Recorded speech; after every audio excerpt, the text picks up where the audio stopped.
Alright folks, let's go ahead and go through ionic naming transition metals. Alright, what about the transition metals? We've talked about the alkali metals and the alkaline earth metals, that's these guys here. We've talked about aluminum, but what we have left out is we've left out all of these guys down here in the middle. Right? So our DNRF block, we've left them out, but we're going to focus on them right now. Right? Now we've left them out because they do not have specific charges, or we should say most of them don't. So for example, beryllium over here is an alkaline earth metal, always takes on a +2 charge. But if I look at chromium, chromium doesn't always take on a +2 charge or a +3 charge or whatever. It changes. Okay? So if we look at our transition metals, they often form more than one cation. Iron, for example, can form a +2 or a +3, right? And copper can form a +1 or a +2. Now they have these strange names called ferrous and ferric. And you'll notice that the ferrous has a lower charge than the ferric. And the same thing here for cuprous and cupric. But you'll notice that the charges are different. The OUS ones don't both have a +2, and the IC ones don't both have a +3, so it can get very confusing. So I personally choose to use these almost the majority of the time because these Roman numeral numbers here tell you what the charge is. So when you say iron 2, that tells you it has a +2 charge. And those Roman numerals always indicate a positive number. So if you're going to have copper 1, that tells you it takes on a +1 charge, or a copper 2 tells you it's going to have a +2 charge. All right, well, we do have to be familiar enough with those other names, and so that's when you look at your ion chart. Your ion chart is your friend, and it tells you what charges the transition metals can have. All right, so let's try some together. So you have to look at ferrous chloride, and you look it up on your handy-dandy periodic, on your, ion chart. And ferrous, we just said, was +2. It has a 2+ charge. So here's the way that I work these when I'm going and writing them as symbols. The first thing I do is I write down FeCl, because that's ferrous or ferric. I really don't know, and I don't care. And chloride is chlorine.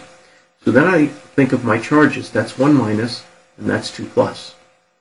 Right? Now, some of these, like chloride, you should know by now. You shouldn't have to look that up. It's a halogen. You should be able to get that immediately. All right. Now, I crisscross these just like I crisscrossed before in the previous couple of podcasts now. And so this becomes FeCl2. I can do the same thing with ferric chloride. And ferric has a 3+ charge and a 1- charge. So again, the first thing I do is write FeCl, and then I crisscross, and so it's going to be FeCl3. All right, let's look at Nicholas oxide. This is Nicholas. Nicholas is obviously nickel. Oxide is obviously oxygen, and my charges are 2-, and I look up Nicholas, and it's 2+. So the 2 and the 2 cancel each other out, and I end up with Nicholas oxide. By the way, folks, remember that one. We're going to come back to that near the end of the podcast. All right, nickelic oxide. Again, it's nickel, and it's oxygen, 2-, but this time my nickelic has a 3+ charge. And because it has a 3+ charge, when I cross them, I have nickel 2O3. All right, so you try some. See if you can do this. Pause the video, then see if you can do it. All right, well, I don't even have to look these up because it's giving me the charges right here inside the parentheses, so that's a big help. So copper chloride is CuCl, and then I have a 1+ charge and a 1- charge, so they cancel each other out, so I'm done. But here when I have copper chloride, I have a +2 charge on my copper and a -1, so I cross them, and that tells me I have to put CuCl2. Now I'll tell you folks, I know a lot of my students want to do this. They do Cu2Cl. No, that's not right. They see the 2 here, and they just stick the subscript in there. Not the right thing to do. Right? The 2 tells you the charge of the copper. You still have to do your crisscrossing to do the subscripts properly. All right, let's try tin 2 oxide. Tin 2 is 2+. Oxygen is 2-, so it's SNO, and the 2 and the 2 cancel. How about the next one? Got to be careful on that one. That one's a little bit harder. 4+ and 2-. What'd you do with that one? Well, you might have written tin oxide and then put a 2 and a 4. Well, you know, you're almost there, but the 2 and the 4 are both divisible by 2, so you end up with SnO2. That's the correct answer because they both reduce. All right, try some more, pause the video, see if you can do them. Okay, so we have chromium phosphide. That's CrP. And notice the next one is also chromium phosphide, so it's CrP. But the question is, what about my charges? Well, I have a 2 plus and a 3 minus, so when I crisscross them, I end up with Cr3P2. Here with the chromium 3, I have a 3 plus and I have a 3 minus, and so they crisscross and they cancel each other out, so CrP is fine. How about lead sulfide?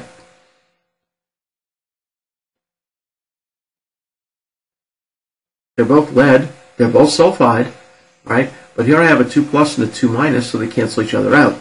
Here I have a 4 plus and a 2 minus. Well, again, if I reduce them, that's really like a 2 to 1 ratio, and when I cross them, I have to have 2 sulfurs over here on the right. All right. Can you do the names? Can you go from the compounds to the names? Well, I'll do a couple for you, and then see if you can go from there. Right? I have copper and I have bromine, so you should say this is copper bromide. Now, it would be great if you could stop, but you can't because copper is a transition metal. So you have to look if it has special names, and it does. So which is it? Is it copper 1 or is it copper 2? Well, when you crisscross these, when you crisscross the charges, you put subscripts. So what we're going to do is we're going to reverse that process and take the subscripts, in this case they're non-existent, and put them up there. So that's a -1 and a +1. And you always check the anion to make sure it is right. Does bromine take on a -1 charge? Yes, it does. It's a transition metal, so that means copper is taking on a +1 charge. So this is copper 1 bromide. When we do that same thing on the next one, we still have copper bromide, but notice when we do our crisscross method in reverse, we get a 2 plus and a 1 minus. We already determined that 1 minus is correct for bromine, which means copper must be, this must be copper 2 bromide. Okay? All right, try another one. See if you can do this one on your own. If you can't, then just stay here and I'll do the next one with you. All right, mercury. If I do my crisscross, I have a 2 plus and a 1 minus. Does that make sense? Does it make sense that iodine takes on a 1 minus? It sure does. So this is going to be mercury 2 iodide. Not iodine, but iodide. How about this one? Crisscross, and I get a 1 plus and a 2 minus. Does that make sense? Sure, it seems to. Right? Those numbers crisscross. So I have a 2 minus, oxygen takes on a 2 minus, so this is mercury, and this time it's a 1, and it's an oxide. Alright, go ahead and see if you can do these. Pause the video, try them on your own. Okay, so this is cobalt. So what we should do, and guys, what I do on these, is I simply write the words out. Cobalt, and this is oxide. And then I worry about, well, do I have a transition metal? I do. So I do my crisscross, and this is a 2 minus and a 3 plus. Does it make sense that oxygen takes on a 2 minus? It does. So cobalt must be a 3 plus. Right, now guys, I keep asking that question every time about the anion, whether that's right. You haven't seen why that's important yet, but just trust me, it is important. So get into the habit now. All right, try and do these on your own. Hopefully you did them. All right, so this is a 2 plus and a 3 minus. Does it make sense that phosphide does a 3 minus? Yes, it is. So this is copper 2 phosphide. So guys, I'm going to read these as opposed to writing them because it's just going to take forever for me to write them on the podcast. But when you write them down, you need to make sure they're right. You need to make sure that this 2 appears inside parentheses. You need to make sure that it is phosphide and not phosphorus or phosphate or phosphite or whatever. It has to be phosphide. Right? And all right, so let's do the last 2. Right? This is a -2 and a +3. I did my crisscross in reverse. And does it make sense oxygen's a -2? Yes, it does. So iron must have a +3 charge. So this must be iron 3 oxide. How about the last one?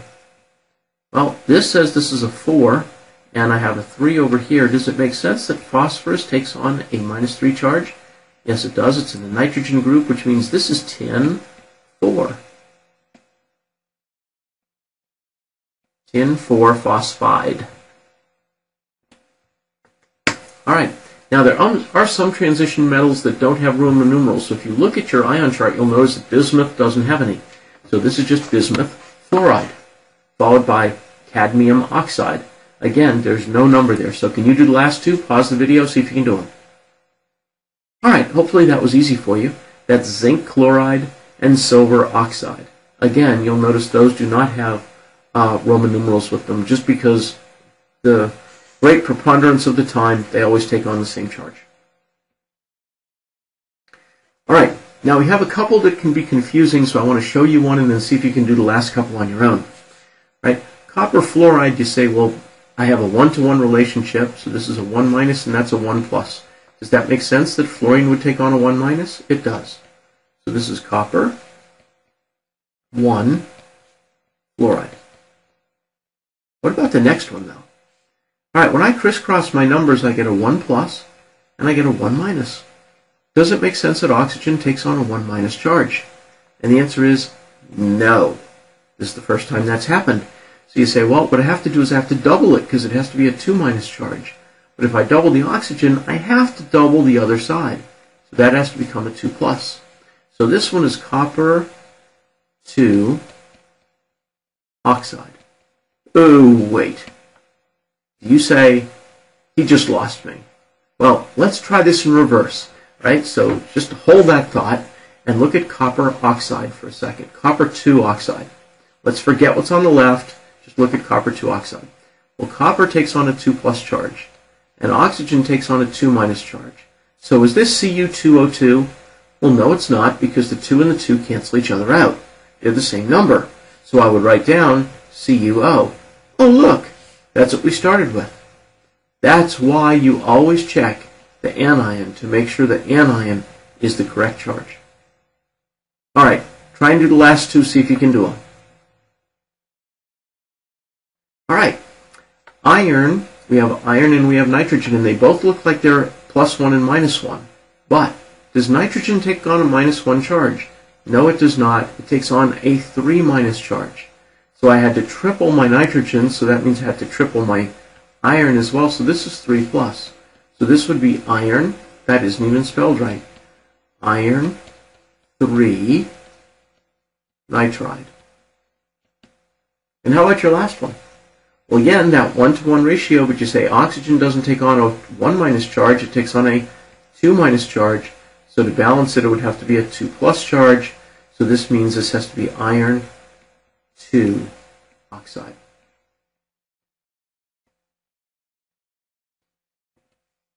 All right, go ahead and try these. Have to be careful with them. First one should be easy. Second one's a little rough. Give it a shot. All right, so we have a 1-to-1 relationship, but sulfur does not take on a -1. It takes on a -2. So I have to double this number up to -2. That means I have to double this number to +2. So this is lead 2 sulfide. What about the next one now? 2+, 1-, so it's lead 2 sulfide, right? Because it's got a 2. But wait, it's different than that one up there. How could that be? Well, because sulfur doesn't take on a 1- charge. It takes on a 2- charge. So I have to double this to 2-, which means I have to double this to 4-. Really? Yep, I do. So this is lead, and it's lead 4 sulfide. Yep, that's what you got to do, and there is a lead 4. So go ahead and look at the next two, see if you can do them. Okay, this one is manganese. And a lot of my students like to think this is magnesium. It is not. Magnesium is Mg, manganese is Mn, it's number 25 on the periodic table, and it is a transition metal. And again, we have a 1-to-1 relationship, but oxygen takes on a 2- charge, so manganese has to take on a 2+ charge. How about down here? Well, very similar to the lead 4 sulfide we saw above, we have a 2 plus and a 1 minus, but oxygen doesn't take 1 minus, it takes 2 minus, so I have to double this number, which means I have to double that number. So that number becomes 4 plus, so this is manganese 4 oxide. All right, try some more. These are kind of all mixed up, just give them a shot. Okay, your first one is Hg is mercury, and it's going to have a 1 plus charge, and chlorine's going to have a 1 minus, so it's mercury 1 chloride. Does it make sense if fluorine takes on a minus 1? Yep, it does. So this is tin 2 fluoride. Right? 2 plus, 3 minus, chromium 2 phosphide. It makes sense that phosphorus takes on a 3 minus charge. But if phosphorus takes on a 3 minus charge, chromium here has to take on a 3 plus charge. So whereas this one up here was chromium 2, this one down here has to be chromium 3 phosphide. Try some more. Pause the video, try some more. All right. That one's tin 2 oxide. That one's tin 4 oxide. Why is that? Because you have a 2 to 1 relationship here, but this can't take on a minus 1 charge. It has to take on a minus 2 charge, which means that has to double to a plus 4. So this is tin 4. Manganese sulfide, the same thing happens. So this is going to be manganese 4. And this one is going to be, that's a 1 minus. That's a 1 plus and a 2 minus. So this is mercury 1 sulfide. Last ones. Give it a shot, then come back to me. All right, so this is silver phosphide. There's no number, doesn't need to be. This is nickel 3 phosphide. This is nickel 2 oxide. And this is nickel 2 phosphide. All right, that's it. You need to be able to use the ion chart. You need to be able to identify metals as transition metals and balance charges using the chart. You need to be able to do names in both directions, going from names to compounds and compounds to names. Guys, you've got to do the worksheets. I know they're boring. I'm sorry. You've got to do them. It's the only way that you're going to get good at this, because you need to do it and do it quickly as I'm doing it. Okay? I'll see you in class if you have questions. Let me know. I'll be happy to help you. Have a great day. Bye-bye.